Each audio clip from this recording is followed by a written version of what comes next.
dar boa noite, né, para os irmãos. E a graça e a paz também para os irmãos. Muito bom. E privilégio, né? Compartilhar um pouco da palavra do Senhor com uma porção também do povo do Senhor, né? Uma parte do povo de Deus. Amém. E o nosso texto que nós temos hoje à noite, né? Dando continuidade, é 1 Tessalonicenses, capítulo 5. Versos do 12 ao 22. Diz assim a palavra do Senhor. Agora vos rogamos, irmãos, que acateis com apreço os que trabalham entre vós, e os que presidem do Senhor, e vos admoestem, e que tenhais com amor e máxima consideração por causa do trabalho que realizam. Vivei em paz uns com os outros, exortamos-vos também, irmãos, a que admoesteis os insubmissos, consoleis os desanimados, ampareis os fracos, e sejais longânimos para com todos. Evitai alguém que retribua a outro em mal por mal. Pelo contrário, segui a paz, segui sempre o bem entre vós e para com todos. Regozijai-vos sempre, orai sem cessar. Em tudo dai graças, porque esta é a vontade de Deus em Cristo Jesus para convosco. Não apagueis o Espírito, não desprezeis as profecias. Julgai todas as coisas, retende o que é bom. Abstende-vos de toda forma de mal. Amém. Obrigado. Santo eterno Deus, Pai, em tua presença, Senhor, nós bendizemos, Senhor, e adoramos o teu santo e maravilhoso nome, Jesus. Ó Deus, na beleza da tua santidade, Deus, nós declaramos, ó Deus, louvores e graças a ti, Pai. Porque tudo a te pertence, Pai, toda honra, toda glória, todo louvor, Pai. Ó Deus, em nome de Jesus, nos abençoe, Senhor, essa noite com a tua palavra, Pai. Porque a tua palavra, ela é poderosa em si mesmo, Senhor, para nos fazer, Senhor, pensar no seu nosso caminhar, ó Deus, e trabalhar, Senhor, para ti, Senhor, de uma forma, Senhor, que nós não venhamos a estar envergonhados no último dia, Pai. Ó Deus, em nome de Jesus, Senhor, abençoe essa igreja, Deus. Derramar sobre a tua graça, o teu poder sobre nossas vidas, Pai. Eu te pedimos em nome de Jesus. Amém. Amém. O tema da mensagem dessa noite, né, pelo que a gente pode perceber, né, do texto que a gente leu, o tema é conselhos práticos e conselhos para viver em comunidade. Conselhos, né, advertências, admoestações. E o tema da carta de Tessalonicenses, como já foi dito pelos outros pregadores, né, sempre ele vai abordar uma parte escatológica do apóstolo Paulo, né, em sua primeira carta aos Tessalonicenses. Ele vai escrever também para elogiar um pouco, né, da fé dos irmãos, né, que tem sido bem notória entre as demais igrejas plantadas pelo apóstolo Paulo. Né. Ele vai relembrar também as motivações que os irmãos tessalonicenses eles têm em servir ao Senhor Jesus. E se mostra também preocupado com a igreja, que é uma igreja nova, né, uma igreja recém-aberta, mas que o testemunho dos irmãos tem sido bem notório, manifesto. E Paulo também exorta a eles terem uma vida santa, consagrada diante do Senhor. Ele faz também advertências, né? Nessa parte final do capítulo, ele vai fazer algumas advertências para o viver em comunidade, viver bem entre os irmãos. Né? Nesse verso, o apóstolo Paulo ele nos mostra alguns conselhos práticos para a nossa vida prática que nos podem e devem ser utilizados na nossa vida. Né? Primeiro ponto, né? Primeiramente, que nós possamos extrair o texto, né? A gente pode perceber, né, nos versículos 12 e 13, ele vai dizer da mesma forma. Agora nos rogamos, irmãos, que acateis com apreço os que trabalham entre vós e os que presidem. Primeiro ele vai falar dos líderes em relação aos liderados, ou seja, os pastores, os diáconos, os presbíteros. Continuando, ele diz assim, que os admoestem, e que tenhais com amor e máxima consideração por causa do trabalho que realizam, e viver em paz uns com os outros.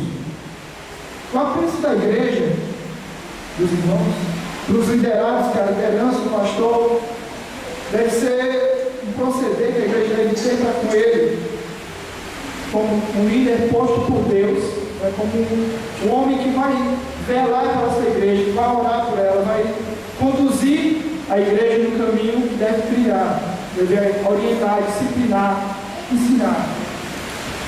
A gente vê aqui a primeira parte desse versículo, do 12, acatar. Acatar com apreço. Então, acatar significa receber ordens e cumprir com diligência. Não somente ordens, faça isso ou faça aquilo, mas receber os conselhos, as advertências. Né? O que o pastor tem para nos ensinar, o que os nossos mestres têm para nos dizer, os professores da escola bíblica, eles podem nos trazer conselhos práticos para a nossa vida, para nos moldar no cotidiano. Então nós devemos acatar com apreço tudo que é nos ensinado na igreja. Ele vai continuar. Tenhais com amor e máxima consideração por causa do trabalho que realiza. Creio que o trabalho de um pastor, o trabalho de um missionário, o trabalho de um diácono, é um trabalho afadigado da igreja, um trabalho de muitas dores, de visitação, de joelho no chão. Muitas vezes a gente que é membro da igreja, que está muito envolvido, né, no staff da igreja, nós não percebemos, né, quando é precioso trabalhar, né, do Senhor, para preparar uma mensagem, visitar um irmão que está enfermo, né, o pastor já citou aqui, a visita que os pastores têm que fazer cotidianamente. A gente nós não paramos para perceber o quanto é necessário, o quanto é fatigante, né, um pastor que faz esse trabalho. Mas nós devemos dar com apreço, dar o devido apreço ao trabalho que ele realiza no nosso meio. Considerar, ter estima pela liderança da igreja, pois eles velam pela vida da congregação dos santos. Devemos honrar a liderança da nossa igreja, pois os líderes da igreja trabalham afadigados pelo rebanho do Senhor, e eles prestarão contas. No versículo de Hebreus, ele vai trazer o rebanho da igreja para frente do Senhor, para frente do Senhor, no último dia, mostrar o que ele tem feito. Talvez que a salvação é uma salvação individual, mas a condução do rebanho da igreja é uma responsabilidade que cabe diretamente ao pastor. E essa responsabilidade vai pesar no último dia. Nós temos que orar também pelos presídios, pois eles nos presidem e fazem isso com amor, com alegria. Então nós sabemos que o nosso pastor supremo, o pastor e bispo das nossas almas, nosso Senhor Jesus, vai prestar contas no último dia com o nosso pastor também. Em seguida, ele vai continuar as exortações, as advertências dele com os demais irmãos da igreja, agora dos liderados para a igreja, para os líderes, né? Para toda a igreja, exortarem uns aos outros. Versículo 14 ele vai dizer: exortamos-vos também, irmãos, a que admoesteis os submissos, consoleis os desanimados, ampareis os fracos, e sejam longânimos para com todos, admoestar os insubmissos. Ele vai tratar bem aqui na primeira parte desse versículo 14. Exortamos os irmãos da igreja a admoestar os insubmissos. Não somente, agora ele não fala somente do pastor, mas ele fala, exortamos também, irmãos, a todos, a admoestar os insubmissos, tentar fazer com que os desobedientes passem a ajudar nas tarefas e que venham a ter interesse pelas coisas celestiais, pelas coisas de Deus, da igreja, pelas coisas do reino de Deus. Os irmãos da igreja venham a se ver o irmão que está desobediente, insubmisso à liderança da igreja, tem que tratar essa insubmissão, né, com amor, com paciência, com devido cuidado, que é a primeira forma, né, de exortação. que se é feito com o irmão que está diante. Se o irmão não acatar com a preço dessa exortação, então deve ser levado à igreja. Então deve ser tomadas as devidas decisões, né, com esse irmão. Em seguida, ele vai falar: consoleis os desanimados. No versículo 14, continua. Consolar os desanimados. E muitas vezes a gente percebe que algum irmão, o caminhar dessa vida, o caminhar da nossa vida cotidiana, pelos cuidados da nossa vida mesmo, a gente vê que estamos desafadigados, estamos desanimados com as coisas de Deus, até mesmo com os gritos, né, do modernismo aí, nos focando até mesmo nos jovens, nos adolescentes. Então, muitas vezes, eles ficam desanimados. Então, é dever da igreja consolar os desanimados. E o consolo é uma tarefa que, quando Jesus orou para a igreja do futuro, né, lá em João capítulo 17, quando Jesus faz a oração sacerdotal, ele faz a promessa que viria o outro Consolador. No capítulo 14 até 17, ele faz a promessa que viria o outro Consolador, o Paracletos, o Espírito Santo. Então, se nós estamos consolando uns aos outros, então nós estamos fazendo também uso do meio do Espírito Santo. Então nós estamos unidos com o Espírito, no mesmo Espírito, porque há um só corpo, um só Senhor, um só Espírito. O consolo, uma das funções do Espírito Santo. Quando vimos, né, alguns irmãos perdendo o ânimo da vida da volta de Jesus, como é o texto da carta de Tessalonicenses, ele sempre vai abordar a volta de Jesus. E muitos dos aspectos que nós vemos no dia de hoje é que muitos irmãos estão desapercebidos enquanto a volta de Jesus. Tem se pregado várias coisas, tem se pregado inúmeras coisas que nós vemos contar nas Escrituras, mas deixamos de pregar também a volta de Jesus. Então, um dos temas que Paulo traz aos Tessalonicenses, para que eles tenham isso com apreço também, a volta de Jesus. Se um irmão está desanimado em relação à volta de Jesus, ou está esquecido de se tocar nesse assunto, então nós temos que animar, porque a esperança que nos mantém unidos, que nos mantém na igreja, é que um dia Jesus irá voltar para levar a sua igreja. Amém. E ele vai continuar. Depois de consolar os desanimados, ele exorta a igreja a amparar os fracos. Ampareis os fracos. Amparar os fracos. Suportar com amor os fracos na fé. Suportar com amor não é condizer com o erro do irmão, mas é ensiná-lo através da palavra e fortalecê-lo para que ele não venha desfalecer. Às vezes, se você se acha um forte na fé, então console um irmão que é fraco na fé. Se você se acha um fraco na fé, então aceite com apreço o consolo do irmão que é forte na fé, para que assim nós possamos ser igreja e viver e continuar caminhando essa caminhada dessa vida. Né? E ele continua, né? Depois de admoestar os submissos, consolar os desanimados, amparar os fracos, e por último ele vai falar que com a igreja, em toda a igreja, sejais longânimos para com todos. A longanimidade. A longanimidade é um dos aspectos do fruto do Espírito Santo, longanimidade, que perceber que o crescimento espiritual de cada um é diferente um do outro. Por isso, a paciência deve ser exercida para com todos. A gente sabe que alguns irmãos, quando vêm à fé, quando recebem a Jesus, quando o Senhor os aceita na sua igreja, quando eles chegam a Deus, alguns crescem rapidamente, vê a fé do irmão lá em cima, outros vai ser paulatino, vai ser um crescimento devagar. Nós percebemos isso claramente, que tem a diferença de crescimento espiritual.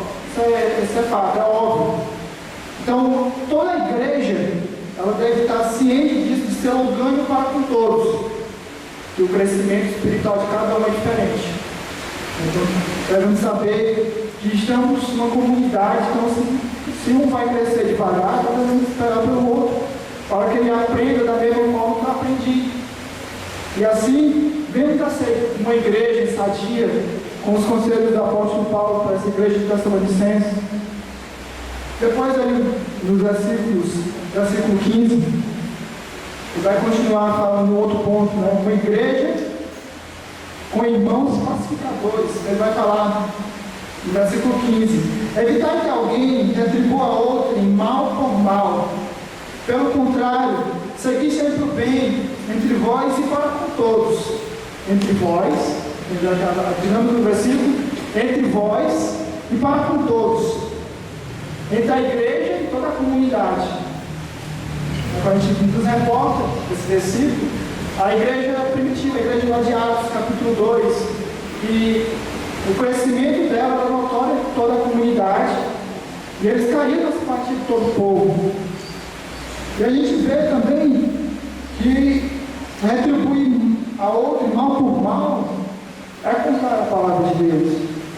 Porque a gente vê os ensinamentos de Jesus nas bem-aventuranças, Mateus capítulo 5, versículo 9, ele vai dizer bem-aventurado os pacificadores, porque eles serão chamados de filhos de Deus. A igreja do Senhor é conhecida como filho de Deus. Então, nós somos conhecidos como filhos de Deus. Então, nós temos que ser pessoas pacificadoras, pessoas que, onde chegam, ganhem a paz, levam uma palavra de conforto, uma palavra de paz, não de mal, mas sim de paz. Tratar o mal com o bem, para que esse mal ele seja investido também em Deus. A igreja tem como nome, como já falei, de Filho de Deus, que é um dos tópicos próximos desse tema, do versículo 15. Segui sempre o bem entre vós e para com todos. E o mal que é feito a vós deve ser retribuído por um bem, pois o nosso Deus, irmãos, Ele é um Deus que é todo bem, e nele não há mal, pois Ele é todo santo, nele nem há sombra de mal.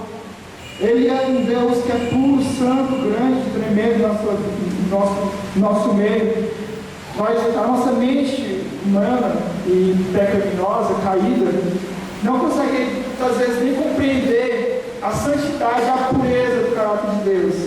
A gente tenta somente ver pelo que está na palavra sombras da pureza de Deus. E ele trata a questão do mal, não somente não tratar de mal por mal, mas mal por bem. E eu me lembro também daquela passagem de Romanos, que o próprio apóstolo Paulo ele vai falar: se teu inimigo tiver fome, dá-lhe de beber; se ele tiver sede, se ele tiver fome, dá-lhe de beber; se ele tiver sede, dá-lhe de beber, porque fazendo isso, amontoarás brasas sobre a sua cabeça. A gente são passagens tremendas que nós vemos no texto, ensinando sobre a bondade de Deus, a santidade. E nós, como filhos de Deus, temos que seguir esse padrão que é exposto pelo apóstolo Paulo na igreja de Tessalônica. Muitas vezes nós estamos muito aquém dessa bondade, dessa pureza, dessa santidade que é exposto em todo o texto bíblico. Que o apóstolo Paulo ele vai tratar dessa forma tão magnífica, de tratar o mal como o bem. Nos reportamos também aquele ensinamento de Jesus que ele vai trazer: se alguém te ferir a face direita, oferece também a esquerda. Eu vejo na minha interpretação particular, eu entendo daquela forma literal. Não somente que você vai se oferecer para ser um saco de pancadas, mas nos nossos dias atuais, eu me reporto muito a igreja perseguida lá no Oriente Médio, na África. Os irmãos eles sofrem pela causa de Jesus, eles apanham, muitos morrem pela causa de Jesus, pelo Evangelho, pela igreja. Né? E a vida deles é seguir isso, para atribuir o bem, para atribuir o mal como o bem. Eles amam o pecador como Jesus nos amou, como ele se entregou pelas nossas vidas. Nos versículos posteriores, do 16 ao 20, ele vai tratar um outro conselho que o apóstolo Paulo vai trazer para a igreja sobre uma espiritualidade sadia, sobre uma espiritualidade sadia, que a igreja possa caminhar com uma espiritualidade. Ele vai dizer: regozijai-vos sempre, orai sem cessar, em tudo dai graça, porque esta é a vontade de Deus em Cristo Jesus para convosco. Não apagueis o espírito, não desprezeis as profecias. Muitos têm buscado a espiritualidade de uma forma desenfreada, que tem se envolvido com práticas que são estranhas às Escrituras. Não tem no texto bíblico, com países locais no pentecostalismo, em práticas que inconvém cidade, práticas que são estranhas às Escrituras. Porém, outros, eles caem no erro, eles vão na mesma linha, mas eles caem no erro contrário. Eles, por verem essas práticas desenfreadas, essas práticas errôneas, eles vão pela linha de não buscar a espiritualidade. E eles negligenciam isso, não têm buscado, e têm se tornado secos em si mesmos, não têm espiritualidade nenhuma, não oram. Muitos têm caído nesse erro. Um vão para um extremo, o outro está no outro extremo. No extremo de querer uma espiritualidade de uma forma desenfreada, o outro está no extremo de não ter espiritualidade nenhuma. São dois extremos aí que o cristão aí pode estar seguindo. Mas nós temos que ter uma espiritualidade equilibrada, sadia, como o apóstolo Paulo vai nos admoestar, nos aconselhar aqui nos versículos do 16 ao 20. Ele vai dizer: regozijai-vos sempre. Alegria, né? Primeiro ele vai trazer o crente que deve estar sempre alegre. Essa questão de regozijar, né? Não quer dizer que você vai andar direto com os dentes arreganhados, sorrindo para todo mundo. Claro que isso é insano, claro que não, porque vai ter momentos nas nossas vidas que nós vamos ter uma perda no país, vamos ter deixamentos, vamos estar sofrendo com alguma coisa. Claro, mas em tudo nós temos que estar regozijados, porque nós sabemos que é a vontade soberana de Deus nas nossas vidas. Como nós devemos viver nessa vida, né? Como pessoas alegres, diferente da alegria do passageiro do mundo, que outrora alguns viviam, né? Que algumas iam para noitadas, para as baladas, e no outro dia essa alegria que você tinha nessas noitadas, no outro dia se deslocar com dor de cabeça, não enxaqueca, isso, nem aquilo, e gastava o dinheiro todo. É uma alegria diferente que o crente tem. Ele tem essa alegria, é uma alegria que é uma alegria eterna, que não é uma alegria somente aqui no material, mas é uma alegria espiritual, uma alegria que vai desembocar para a eternidade.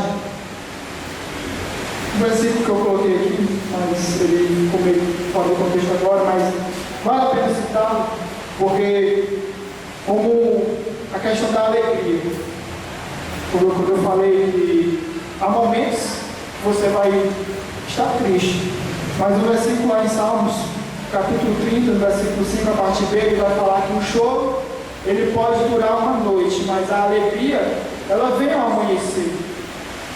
Essa questão de você, do crente estar triste, nós sabemos que a nossa esperança está no Senhor, então nós temos sempre que estar regozijados no Senhor.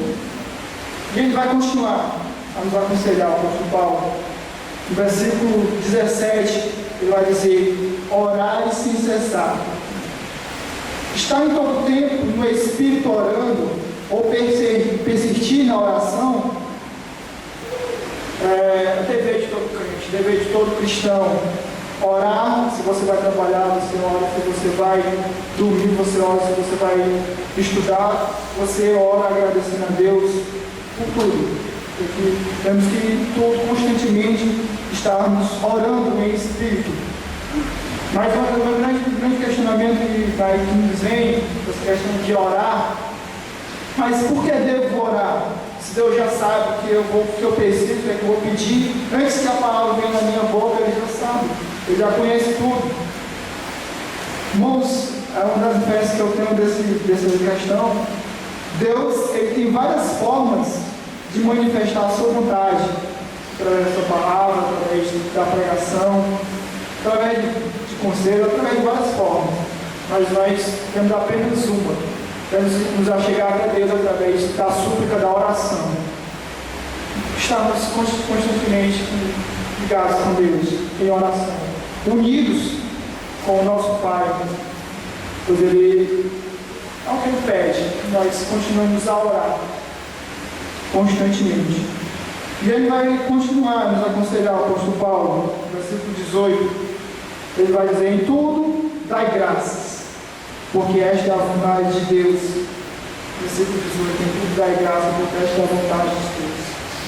Em tudo dai graças, é uma afirmação, assim, digamos assim, muito grande. Em tudo dá graças. Se nós estivermos passando necessidade, temos que dar graças. Se estivermos passando bem de saúde, temos que dar graças. Aceitar com alegria, ele fala lá no começo, a vontade soberana de Deus. Em tudo dá graças. Porque Deus, sabemos que Deus, Ele é soberano. Ele é um Deus soberano e sempre eterno em nossas vidas. A vontade de Deus prevalece.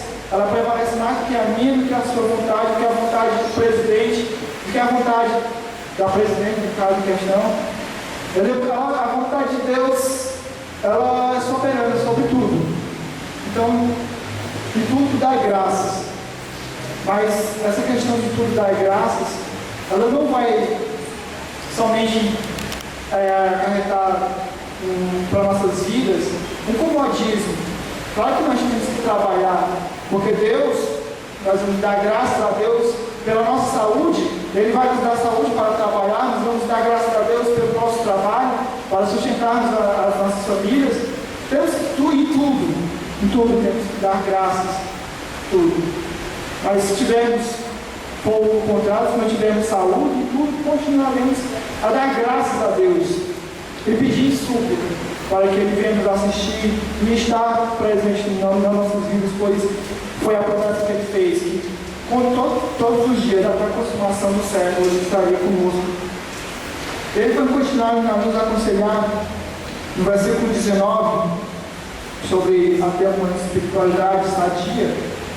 Ele vai tocar no assunto que é: não apagueis o Espírito, não apagar o Espírito. Como uma tocha acesa vai nos guiando no meio da escuridão desse mundo tenebroso, assim é o Espírito Santo nas nossas vidas. Ele vai nos conduzindo. O mundo está na escuridão total. Somos guiados, a igreja do Senhor é guiada através somente dessa tocha do Espírito Santo, como fogo, que vai nos guiando, nos iluminando o nosso caminho para que nós possamos prosseguir nesse mundo tenebroso. Então nós não devemos apagar o Espírito Santo, como foi colocado aqui pelo apóstolo Paulo, esse exemplo de uma tocha que vai nos guiando, que vai nos mostrando o caminho a que deve ser trilhado. Mas o que seria apagar o Espírito Santo? Entristecer, fazer coisas que não é da vontade de Deus, fazer coisas que não é do agrado de Deus, que nós sabemos que não é do agrado de Deus, mas fazemos. São coisas assim que pecados, aqueles pecados que você comete, que muitas vezes tem se tornado até mesmo uma questão trivial, porque você não consegue combater esse pecado. E você tem apagado esse Espírito, e você tem se acomodado às trevas, porque a luz do Espírito tem se apagado. Mas nós devemos a combater as trevas com a luz do Espírito Santo. Que nós devemos a cada vez mais buscar o Senhor em oração e nos alegrar nesse caminhar do Senhor em nossas vidas. Para terminar essa parte, ele vai dizer: não desprezeis as profecias. Não desprezeis as profecias. Algumas pessoas tratam profecias como se fosse adivinhar algo do futuro. Uma pessoa que vem, vai falar, não, vou falar tudo do seu futuro, ou do seu passado, ou alguma coisa assim. Mas quando a gente vai tratar de profecias da Bíblia, quando é tratado, a gente entende, nós entendemos que a profecia é algo que é algo explicativo do passado, para que nós possamos mudar o nosso presente agora, para que no futuro nós possamos ter uma vida com o Senhor. Os profetas, eles falam da palavra do Senhor. São os pastores, as pessoas que pregam, os que nos presidem, eles falam de agora. Eles falam do passado, da Bíblia. Foi escrito há vários anos atrás, há mais de 2000 anos atrás, os textos, para que a nossa vida, através desse texto, da vida do Senhor Jesus, que esteve aqui no nosso meio, há mais de 2000 anos atrás, viveu, para que a vida dele possa transformar a nossa vida.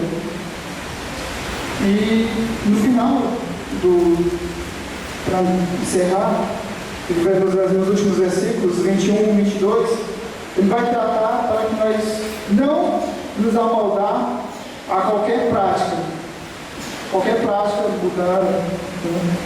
Ele vai dizer: julgai todas as coisas e retende o que é bom, e abstende-vos de toda forma de mal. Julgar todas as coisas e retende o que é bom, ele vai dizer para que nós julgarmos segundo a reta justiça de Deus. Constantemente, alguma pessoa você vai dizer, só Deus pode me julgar, mas o Senhor fala, julgar todas as coisas e retende o que é bom de cada um. Devemos analisar as coisas que nos são mostradas, que nos são expostas, de outros pregadores, de outros profetas, que trazem a palavra do Senhor, profetas nesse sentido, e tirar algo de proveito deles, tirar algo de proveito para que nossas vidas possam ser mudadas pela palavra. No versículo 22 ele vai tratar: abstende-vos de toda forma de mal. Se abster de tudo que é nitidamente, ele vai nos fazer pecar, nos vai fazer desbocar no mal, nos farão mal, ou nos farão dar mau testemunho, o que mancharão o santo testemunho da igreja do Senhor. Então nós devemos lançar a mão disso para que o testemunho da igreja de Deus, da comunidade, não seja lançado na lama, ou que o nosso próprio testemunho não seja também lançado na lama, mas que nós possamos nos afastar dessas coisas, dessas práticas, e caminhar nesses conselhos que o apóstolo Paulo nos deu, e viver uma vida em comunidade, para que a igreja do Senhor venha caminhar, trilhar um caminho santo, né? Para que na volta do Senhor Jesus, como é a promessa que Ele nos faz, nós vivemos a gozar da eternidade com o Senhor. E para nós encerrarmos, né, concluímos que não somente os líderes da igreja, os pastores, são responsáveis pela conduta da igreja, nós entendemos isso no texto, mas que cada irmão, ele deve ser responsável pela conduta da igreja. E devemos receber as admoestações, os conselhos, quando estivermos errados, nós devemos receber esses conselhos, para que nossa vida seja mudada pela palavra. Mesmo que esses conselhos ele não venham da nossa liderança, ou venham de algum outro irmão, nós devemos receber com apreço esses conselhos. E nos mostrar, dar uma resposta satisfatória à palavra desse conselho, e mudar a nossa vida. E assim, irmãos, nossa igreja venha caminhar uma vida para agradar a Deus. E nós vamos nos regozijar nesse caminhar, nos alegrando no Senhor. Né? E nós viemos a trilhar esse caminho como uma comunidade, como um só corpo, como um só Espírito, porque há uma só fé, um só Senhor, um só batismo. Amém. Que o Senhor possa nos abençoar.